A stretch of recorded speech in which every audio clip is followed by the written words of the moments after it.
Welcome back to this training series. In this video, you will learn how to fix valuable inventory nonsensical content.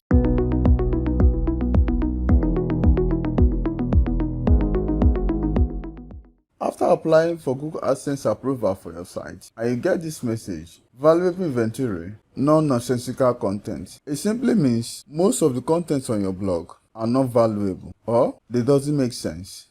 Damn. In order to fix this problem, all you have to do is delete the contents on your blog or write the contents.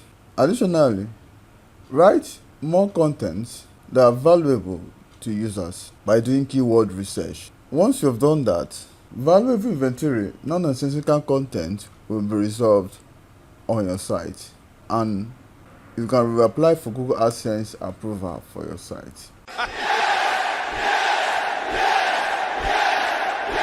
So that is how to resolve valuable inventory nonsensical content for your site.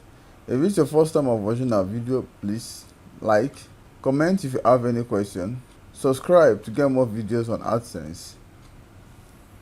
I will see you in the next video.